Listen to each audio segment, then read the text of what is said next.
It's time to take 5. Now you know.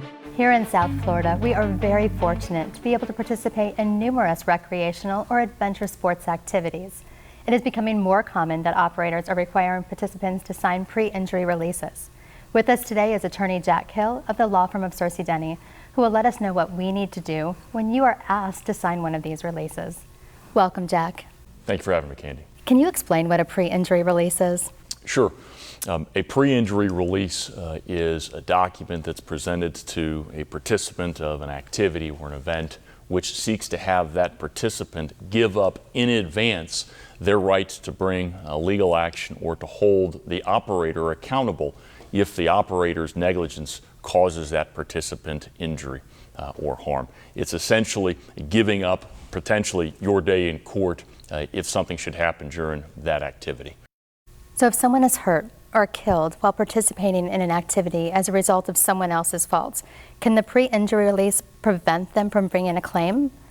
A pre-injury release can, if ultimately a court finds it to be enforceable, can prevent an injured party or their loved ones, should their loved one be killed, from holding accountable the operator of the tour, again, if the pre-injury release is found to be enforceable ultimately by the court. How would someone who's reading the release know whether or not it's enforceable? It would be a great deal to ask a consumer to evaluate on the fly whether a particular release is going to be held enforceable or not. These contracts are parsed out word by word, paragraph by paragraph in court with the idea of assessing whether it's enforceable or not. So to ask a consumer to make that decision right then when they're being asked to sign it right before they go on the boat or right before they start the activity is a lot to ask. You know, a lot of times we'll have clients who will come to us after their loved one has been hurt or killed, and they'll learn for the first time that there's a pre-injury release that's been signed and potentially what the impacts are of it. And so we have the knowledge and skill to try to convince the court and show the court why the language that was used was ambiguous or unclear, because these kinds of pre-injury releases are disfavored under the law, meaning courts don't like enforcing them because there's strong public policy arguments that individuals should be responsible for the harm they cause. But there's also a countervailing public policy that we value our freedoms and people are free to engage in contracts provided that they're not illegal or immoral. So there's two competing public policies there, but ultimately it's going to be a court's decision about whether they apply. And what if someone signs it without reading it?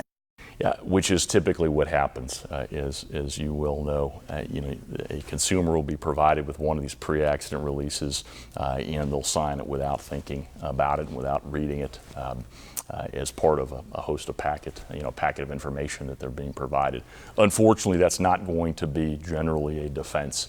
The law is going to presume that if you've been provided a document and that you've signed the document, that you've read it and that you've understood it. So you're not going to be able to avoid the responsibility for the terms and conditions of that contract just because you chose, unfortunately, not to read it. So what should someone do if they're presented with a pre-injury release form to sign before participating in any activity?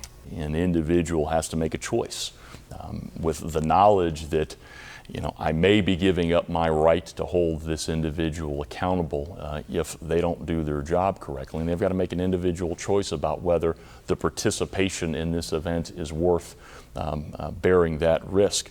But perhaps more importantly, the consumers have power, right? And we have the power of the purse.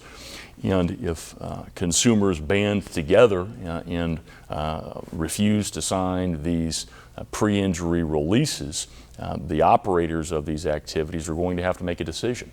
Are they going to forego the revenue that they would otherwise achieve because of this person's participation, or are they going to yield to the wishes of the consumer and not require these potentially very, very troubling and damaging contracts to be signed by their customers? Thank you, Jack, for providing our viewers with such helpful information. You're very welcome. If you need legal information regarding your rights, just go to searcylaw.com.